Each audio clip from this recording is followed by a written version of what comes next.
Hello बच्चों, Edu ज्ञान में आपका स्वागत है।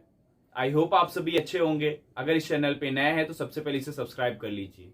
आज हम 8th स्टैंडर्ड के लिए सेकेंड चैप्टर पढ़ेंगे जिसका नाम है health and disease. Health and disease के बारे में प्रीवियस लेक्चर में हमने देखा हेल्थ एंड डिजीज क्या होती है, उसका बैकग्राउंड, उसका इंट्रोडक्शन हमने प्रीवियस लेक्चर्स में देखा हुआ है। अगर आपने वो वीडियो देखा नहीं है तो मैं डिस्क्रिप्शन बॉक्स में मेंशन कर देता हूं, प्लीज जाइए और उसे देखिए। आज हम स्टार्ट करेंगे डिजीज के बारे में। सबसे पहले हम आज इन्फेक्शियस डिजीज देखेंगे। इन्फेक्शियस डिजीज वो डिजीज है जो किसी पेशेंट के कांटेक्ट में आने से आपको भी हो सकता है। ठीक है, तो इन्फेक्शियस डिजीज अगर कोई पर्सन है जिसको इन्फेक्शन हुआ है, यानी कि वो डिजीज कॉज कर रहा है, जिसको डिजीज हुई है, अगर कोई नॉर्मल पर्सन उसके कांटेक्ट में आता है तो आपको डिजीज हो सकती है। इसको बोलते हैं इन्फेक्शियस डिजीज। बट अगर आप उसके कांटेक्ट में कैसे आ सकते हो? बाई एयर, यानी कि अगर कोई पर्सन है, वो पेशेंट है, यानी उसको डिजीज हुई है, अगर उसके पास आप बैठते हो उसके एयर के थ्रू, यानी कि वो गैसेस एक्सचेंज करता है, यानी कि सांस लेता है, इनहेल करता है, एक्सहेल करता है, तो उसके थ्रू भी कंटामिनेशन के हो सकता है, यानी कि आप कंटामिनेट हो सकते हो। उसका जो बैक्टीरिया पैथोजेंस उसके बॉडी में है वो भी गैसेस के थ्रू, गैस के थ्रू, ऑक्सीजन के थ्रू आपको कंटामिनेट कर सकते हैं। ठीक है। दूसरा, फूड एंड वाटर। अगर आप कोई पेशेंट है जिसको कोई डिजीज यानी कि कंटामिनेटेड डिजीज यानी कि इन्फेक्शियस डिजीज है, तो अगर आप उसके साथ फूड एंड वाटर शेयर करते हो तो भी आपको ये डिजीज होने के चांसेस हैं। तीसरा, वेक्टर। कोई पैथोजेंस है, तो अगर उसको कोई पेशेंट है उसको अगर डिजीज हुई है तो बैक्टर यानी कि पैथोजेंस के थ्रू, बैक्टीरिया वायरसेस के थ्रू, एनिमल और बटरफ्लाई या फिर कोई भी इंसेक्ट के थ्रू भी आपको ये डिजीज हो सकती है। सो ये सारे रीजंस है जिसकी वजह से इन्फेक्शियस डिजीज हो सकती है। आगे हम इन्फेक्शियस डिजीज के एग्जांपल देखेंगे। तो फर्स्ट एग्जांपल हमारा है ट्यूबरकुलोसिस। ट्यूबरकुलोसिस को साधारण भाषा में हम टीबी बोलते हैं। टीबी होता कैसे है? वन ऑफ द बैक्टीरिया, एक बैक्टीरिया से होता है जिसका नाम है माइकोबैक्टीरियम। तो माइकोबैक्टीरियम से टीबी होता है। अगर कोई पर्सन है जो नॉर्मल है, अगर कोई पेशेंट जिसको टीबी हुआ है उसके कांटेक्ट में आता है तो आपको टीबी हो सकता है। कैसे? अगर कोई पेशेंट है, वो स्पिटिंग बाय पेशेंट का मतलब अगर कोई पेशेंट है वो थूकता है, अगर कोई नॉर्मल पर्सन उस थूक के कांटेक्ट में आता है तो आपको, यानी कि वो नॉर्मल पर्सन को भी टीबी हो सकता है, क्योंकि वो स्पिटिंग में, वो उस थूक में क्या होगा? बैक्टीरिया होगा। कौन सा बैक्टीरिया? माइकोबैक्टीरियम, जो क्या कॉज करता है? टीबी, जिसके थ्रू आपको टीबी हो सकता है। आपको इन द सेंस जो पर्सन डिजीज वाले पर्सन के कांटेक्ट में आएगा उसको। दूसरा, थ्रू एयर। अगर वो स्पिटिंग कर रहा है तो स्पिटिंग के थ्रू जो एयर में, यानी कि वो बैक्टीरिया एयर के कांटेक्ट में आएंगे तो आप फिर भी, अगर वो आप एयर के कांटेक्ट में आते हो तो भी आपको हो सकता है। So these are the mode of infection. आगे देखते हैं सिम्टम क्या है। अगर कोई पर्सन है जिसको टीबी हुआ तो उसका सिम्टम क्या है, हमें कैसे पता चलेगा? तो क्रोनिक कफ। क्रोनिक कफ का मतलब है कि बहुत कफ, हाई लेवल कफ, इतना कफ आता है कि मतलब हर सेकंड में कफ आएगा, हर मिनट में कफ आएगा, वो आदमी बैठ नहीं सकता, इतना कफ आएगा, वो बहुत डेंजरस कंडीशंस में हो जाता है। दूसरा, ब्लडिंग स्पिटिंग, यानी कि वो पर्सन जिसको टीबी हुआ है अगर वो थूकता है, यानी कि उसको कफिंग के साथ जब स्पिटिंग करता है तो खून आता है, तो आप समझ जाओ कि ये टीबी के लक्षण है, टीबी के सिम्टम है। अब इस कंडीशन में उसका उपाय क्या है, सोल्यूशन क्या है, ट्रीटमेंट क्या है? उसका ट्रीटमेंट, आज के दिन में तो टीबी का ट्रीटमेंट बहुत इजी है, पुराने यानी कि काफी सालों पहले इतना इजी नहीं था, अभी आसान है। क्या करना है? बीसीजी वैक्सीन लेना है, तो आप वैक्सीनेशन करवा लेते हो टीबी का तो भी आप ठीक हो सकते हो। अदरवाइज डॉट मेडिसिन है जो गवर्नमेंट हॉस्पिटल्स में फ्री में मिलती है। अगर 6 महीने का कोर्स करते हो बीसीजी का तो आप टीबी से फ्री में ठीक हो सकते हो। तो आज के दिन में टीबी इतना डेंजरस नहीं है क्योंकि हमारे पास मेडिसिन उपलब्ध है। दूसरा एग्जाम्पल है हेपेटाइटिस। हेपेटाइटिस बच्चों आपको पता है, हेपेटाइटिस को हम नॉर्मल भाषा में क्या बोलते हैं? जॉन्डिस, जिसको बोलते हैं पीलिया। अभी पीलिया कैसे होता है? जॉन्डिस होता है हेपेटाइटिस वायरस की वजह से। ये वायरस की वजह से होता है। कौन सा virus? Hepatitis virus ABCDE।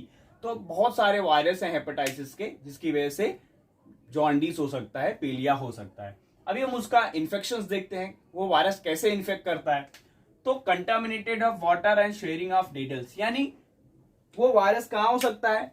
Water में हो सकता है। अगर आप नीट एंड क्लीन वाटर नहीं पीते हो और ढक के वाटर नहीं रखते हो, तो अगर उस वायरस वाटर को कंटामिनेट करता है, अगर वो आप पीते हो तो भी आपको होने के चांसेस है क्या, जॉन्डिस। दूसरा, नीडल्स। अगर कोई पर्सन है यानी कि कोई पेशेंट है जिसको ऑलरेडी जॉन्डिस हुआ है, उसका नीडल अगर आप यूज करते हो तो भी आपको जॉन्डिस होने के चांसेस है।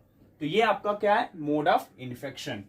आगे देखते हैं जॉन्डिस की कंडीशन क्या है, सिम्टम्स क्या है। आपको पता कैसे चलेगा आपको जॉन्डिस हुआ है कि नहीं। तो आपको पता है कि जिसको हम पीलिया बोलते हैं, पीलिया में येलोइश आपकी बॉडी कैसे हो जाती है, येलो कलर की हो जाती है। और क्या होता है, यूरिन येलो, आपका जो यूरिन आता है उस कंडीशन में जॉन्डिस के टाइम पे येलो यूरिन आता है। और आपकी बॉडी वीक हो जाती है, कंटिन्यूअसली वोमिटिंग आती है बीच बीच में, तो आप समझ जाओ कि आपको जॉन्डिस हुआ है। आपको इन द सेंस जिस पर्सन के अंदर ये लक्षण, ये सिम्टम्स दिखाई दिए, उसको हो सकता है। प्रिवेंशन, उस कंडीशंस में आप क्या कर सकते हो, उस कंडीशंस में आप क्या करोगे, ड्रिंकिंग बॉइल्ड वाटर पियोगे, क्लीननेस रखोगे, यानी हाइजीनिक का आप प्रॉपर ध्यान रखोगे, साफ सफाई रखोगे, neat and clean towel use करोगे, हाथ अच्छी तरीके से धोगे, बॉइल्ड वाटर पियोगे, नीट एंड क्लीन फूड खाओगे, तो आप जल्द से जल्द ठीक हो जाओगे। आगे देखते हैं डिसेंट्री। डिसेंट्री बट्टो आपने सुना होगा, डिसेंट्री का मतलब होता है कि पेचिस, जिसे हम नॉर्मल लैंग्वेज में पेचिस बोलते हैं। इसमें क्या होता है, वन ऑफ द एक इंटो अमीबा करके हिस्टोलिका, इंटो अमीबा हिस्टोलिका करके एक पैथोजेंस है, जिसकी वजह से डिसेंट्री डिजीज होती है, जिसको हम नॉर्मल भाषा में पेचिस गिरना या फिर पेचिस बोलते हैं। इस कंडीशंस में क्या होता है, ये भी होता है because of the contamination food and water. Maximum जो इन्फेक्शियस डिजीज है कंटामिनेशन फूड एंड वाटर की वजह से होते हैं और हाइजीनिक की वजह से। अगर आप हाइजीन का प्रॉपर ध्यान देते हो और फूड को अच्छा फूड कंज्यूम करते हो, तो आपको ये इन्फेक्शियस डिजीज होने के चांसेस 90% कम हो जाते हैं। आगे देखते हैं इसका सिम्टम्स क्या है। वाटरी स्टूल, वाटरी स्टूल का मतलब क्या होता है, लूज मोशन। ठीक है, लूज मोशन होने लगता है उस कंडीशन, किसमें, डिसेंट्री डिजीज में। दूसरा, पेन इन एब्डोमेन, और लूज मोशन कंटिन्यूअसली होने लगेगा। लॉस ऑफ वाटर, यानी कि इतना लूज मोशन हो जाएगा, आपकी बॉडी का जो वाटर लेवल कम हो जाएगा, इसकी वजह से आपका जो एब्डोमेन है वो भी दुखने लगता है। ठीक है, और आप वीक हो जाते हो क्योंकि कंटिन्यूअसली लूज मोशन हो जाता है, आपका जो बॉडी के अंदर का जो वाटर है वो उसकी कमी हो जाती है। अभी इस कंडीशंस में क्या होता है, आपको सबसे पहले तो ड्रिंकिंग वाटर पीना चाहिए, है ना, हाइजीन का ध्यान रखना चाहिए, ड्रिंकिंग को बॉयल वाटर पीना चाहिए। ठीक है, ड्रिंकिंग वाटर बॉयल करके क्लीन वाटर पीना चाहिए। दूसरा, ओआरएस, आपको पता है ओआरएस भी आपको कंज्यूम करते हो जिसमें बेसिकली आयंस होता है, तो भी आपको ठीक हो सकते हो, प्रिवेंट हो सकते हो। चौथा आपका है कलेरा। कलेरा आपने सुना होगा बच्चों, कलेरा इज नथिंग बट, इसे आप बोल सकते हैं कि हैजा, ये भी नॉर्मल लैंग्वेज में हैजा बोलते हैं। और ये होता है बिकॉज ऑफ द एक बैक्टीरियम की वजह से होता है जिसका नाम है विब्रो कोलेरा। तो विब्रो कोलेरा की वजह से आपको कोलेरा हो सकता है। और अगर आप उस कंडीशंस में, ये कैसा होता है, एक दूसरे से कैसे फैलता है, तो इसमें आप ये भी contamination of water and food. अगर आप कंटामिनेशन यानी कंटामिनेटेड इन द सेंस प्रदूषण जिसे बोलते हैं ना, दूषित जिसे हम बोलते हैं, अगर नीट एंड क्लीन वाटर नहीं है, फूड प्रॉपर नहीं है, रोड साइड फूड है ना, तो अगर क्योंकि उस कंडीशंस में पैथोजेंस हो सकते हैं। कौन से पैथोजेंस, फाइब्रो कोलेरा, तो दीज आर द पैथोजेंस। ये पैथोजेंस वो कंटामिनेटेड फूड जहाँ पे गंदगी रहती है, हाइजीनिक प्रॉपर नहीं रहते, वहां अवेलेबल होते हैं, वहां उपलब्ध होते हैं। तो वो क्या करते हैं, आपके फूड जो रोड साइड मिलते हैं या फिर जो खुले होते हैं उसमें वो कंटामिनेट यानी कि वो आ सकते हैं, और वो आप कंज्यूम करोगे तो आपको ये डिजीज होने के चांसेस हो जाते हैं। और इस कंडीशंस में क्या होता है, यानी कलेरा में क्या होता है, वोमिटिंग होती है, डायरिया यानी लूज मोशन होता है। ठीक है, क्योंकि ये सारे disease food, contaminated food and water के रिलेटेड है। तो अगर आप कुछ ये खाओगे तो आपको लूज मोशन, है ना, एब्डोमेन पेन, वीकनेस, ये सब कुछ होने लगता है। आगे प्रिवेंशन, यानी कि कोलेरा से प्रिवेंशन कैसा होता है, आप हाइजीनिक का प्रॉपर ध्यान रखें, जैसे मैंने पहले ही बताया। अवॉइड ओपन फूड, यानी कि open food, road side food को अवॉइड करो। बॉइल्ड वाटर पियो। वैक्सीनेशन भी अब अवेलेबल है, तो वैक्सीनेशन लोगे तो कोलेरा से बच सकते हो। लास्ट हमारा टाइफाइड। टाइफाइड बच्चों आपने सुना होगा, टाइफाइड बुखार हुआ है, टाइफाइड फीवर हुआ है।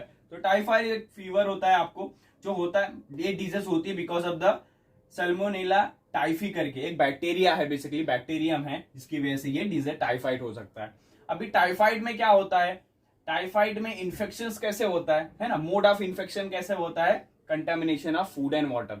इसमें भी आपको फूड एंड वाटर का अगर आप ध्यान नहीं रहोगे, नीट एंड क्लीन कंज्यूम नहीं करोगे, तो भी आपको टाइफाइड हो सकता है।